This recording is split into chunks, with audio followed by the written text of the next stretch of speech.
Imagine this. Mr. Munchie? You wake up in a cold, metallic room.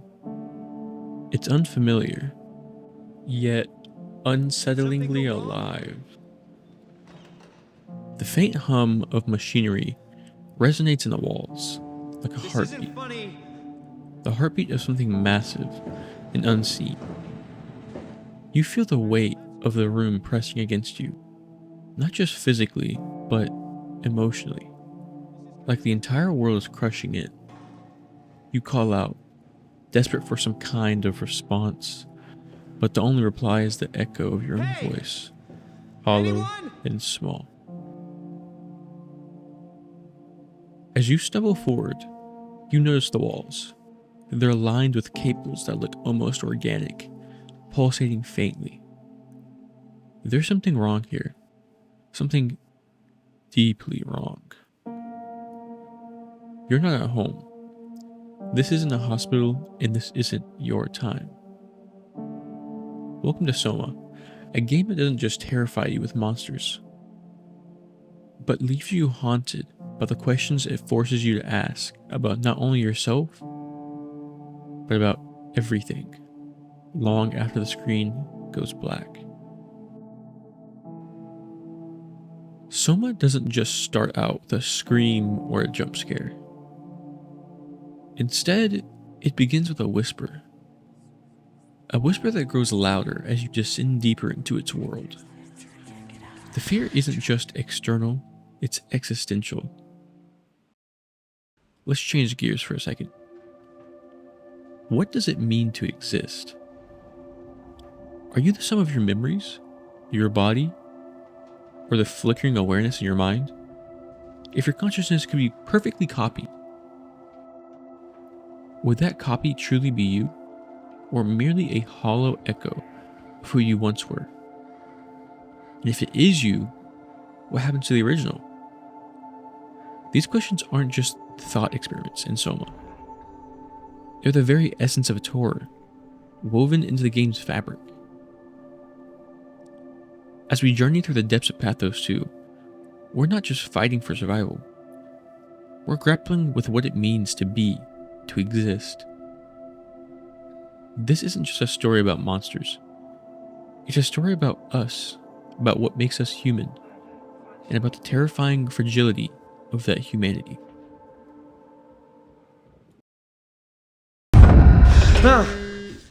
Our story begins in 2015 with Simon Jarrett, a man whose life has already been shattered. Just weeks ago, a car accident left Simon with a traumatic brain injury and claimed the life of his friend Ashley. The aftermath is suffocating. Every day is a struggle against the worsening symptoms, headaches, memory lapse, and the creeping realization that his time is running out. Simon is desperate. When he's offered an experimental brain scan at a cutting-edge clinic in Toronto, he agrees without hesitation. It's a long shot, but it might offer a sliver of hope, a way to map his brain and explore treatments that could save his life. When Simon sits in the chair, he doesn't think twice. It's just another step in his medical journey, another procedure in a long line of them. As the machine powers on and he prepares for the usual monotony of medical tests, suddenly, the screen goes dark. Something happens. Something unimaginable. When Simon opens his eyes, the clinic is gone. The city of Toronto is gone. And the year is no longer 2015. Everything he knew, his home, his body, his time, is gone. And Simon has no idea why. What Simon doesn't realize yet is that the brain scan wasn't just a medical procedure. It was a turning point. A moment that would forever split his identity in two. And the Simon we're following? He's not even the original. PATHOS-II was once a marvel of human engineering. Anyone there? a massive underwater research facility built to harness the ocean's potential. But by the time Simon wakes up, its glory days are long past. The facility is in ruins, its halls haunted by the terrible silence, punctuated only by the groans of the ocean pressing from all sides. In 2103, an asteroid struck Earth, obliterating the surface and leaving the planet uninhabitable. The survivors, the scientists and workers on PATHOS-II, became humanity's last hope. But as their numbers dwindled and resources ran out, desperation took hold. PATHOS-II transformed from a refuge into a tomb, its isolation magnified by the crushing depths of the ocean above. The heart of PATHOS-II's tragedy lies in the WoW, the facility's artificial intelligence, created to ensure humanity's survival. The WoW's directives twisted over time. Its solution to saving humanity was grotesque, meddling human consciousness with machinery to create horrifying hybrids, neither fully alive nor dead. These abominations are tragic reminders of the WoW's corrupted vision of survival, its inability to grasp the essence of what makes us human.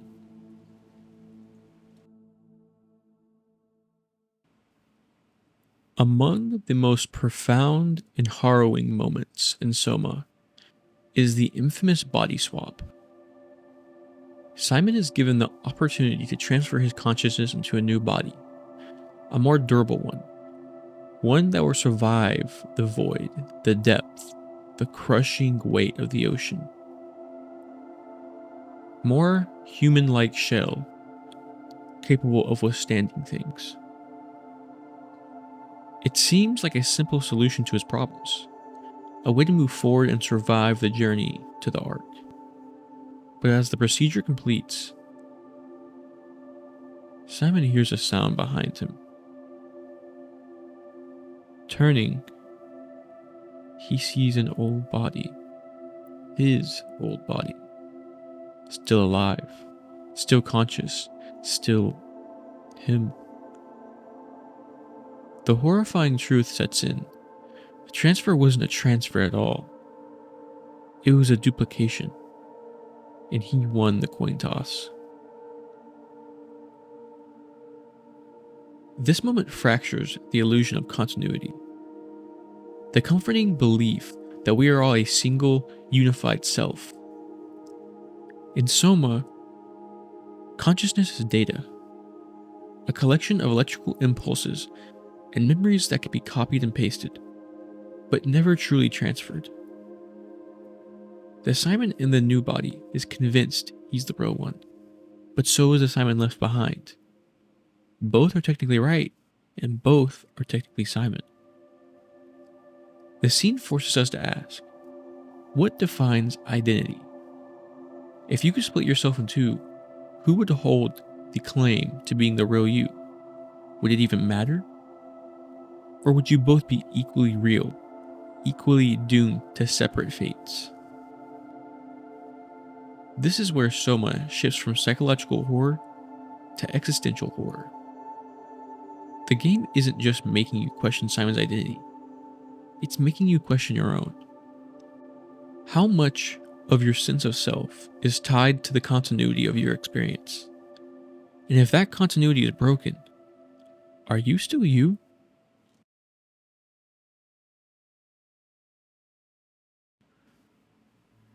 The Ark is humanity's last hope, a digital sanctuary designed to preserve the essence of human consciousness in a virtual utopia. It's a bold, desperate attempt to cheat death and ensure humanity's legacy, even if only a simulation. For Simon, the Ark represents salvation, a chance to escape the decaying ruins of PATHOS-II and find peace among the stars. But the Ark is more than a plot device. It's a culmination of Soma's exploration of identity and existence. Within its virtual walls, humanity can live on, free from the physical decay and suffering of the real world. But at what cost? The people of the Ark aren't truly people. They're data, digital echoes of individuals who once lived. If the physical body dies and only the copy remains, is that really survival? Or is it just a beautiful, rose-tinted lie we tell ourselves to stave off the fear of oblivion? When Simon and Catherine finally launch the Ark, it's a moment of triumph. At least it seems to be. Simon believes he will join the Ark, that he will escape the desolation of PATHOS-II. But as the countdown ends, and the Ark ascends to space, Simon realizes he's still in the facility. The transfer was, once again, a copy. On the Ark, a version of Simon lives on in paradise, surrounded by digital recreations of humanity. But the Simon left behind is doomed to linger in the decaying halls of PATHOS-II, screaming into the abyss. The horror isn't the monsters or the desolation. It's the realization that Simon was never truly transferring himself. He was only ever duplicating.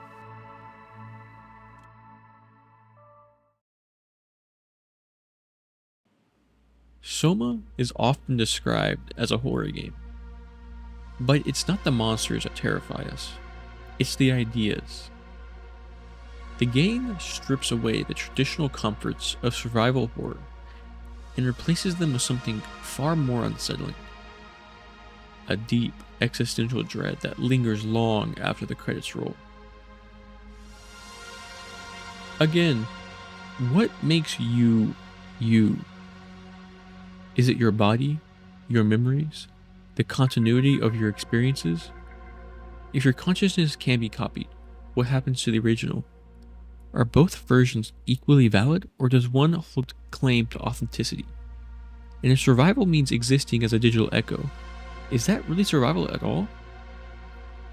The WoW's creations embody these questions in physical form. These creatures aren't evil, they're tragic. Each one is a victim of the WoW's warped interpretation of preserving humanity. They are echoes of people who once lived, fused with machinery in ways that strip them of agency and identity. They remind us of the cost of immortality without humanity, and existence without purpose.